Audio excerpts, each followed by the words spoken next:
మొదటి రాజుల గ్రంథము 2వ అధ్యాయము. అప్పుడు సొలొమోను తన తండ్రి అయిన దావీదు సింహాసనము మీద ఆసీనుడాయెను. అతని రాజ్యము నిలకడగా స్థిరపరచబడెను. అంతలో హగ్గీతు కుమారుడైన అదోనియా సొలొమోను తల్లియగు బత్షెబా యొద్దకు రాగా, ఆమె సమాధానముగా వచ్చుచున్నావా అని అతని అడిగెను. అతడు సమాధానముగానే వచ్చుచున్నానని చెప్పి, నీతో చెప్పవలసిన మాట ఒకటి ఉన్నదనెను. ఆమె అది చెప్పుమనగా, అతడు రాజ్యము నాదయి ఉండెననియు నేను ఏలవలెనని ఇశ్రాయేలీయులందరూ తమ దృష్టి నామీద ఉంచిరనియు నీవు ఎరుగుదువు. అయితే రాజ్యము నాది కాక నా సహోదరునిది ఆయెను. అది యెహోవా వలన అతనికి ప్రాప్తమాయెను. ఇప్పుడు నేను నీతో ఒక మనవి చేసుకొనుచున్నాను, కాదనకుము.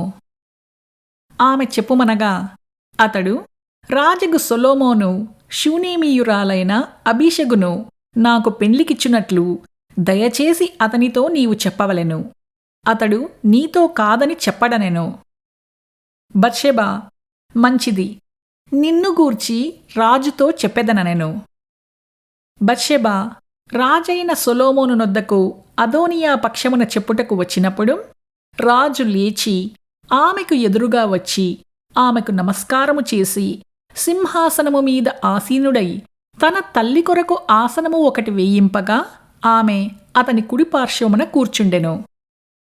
ఒక చిన్న మనవి చెయ్యగోరుచున్నాను, నా మాట త్రోసివేయకుమని ఆమె చెప్పగా, రాజు, నా తల్లి, చెప్పుము, నీ మాట త్రోసివేయననగా, ఆమె షూనేమీయురాలైన అబీషగును నీ సహోదరుడైన అదోనియాకు పెండ్లికిప్పింపవలెననెను.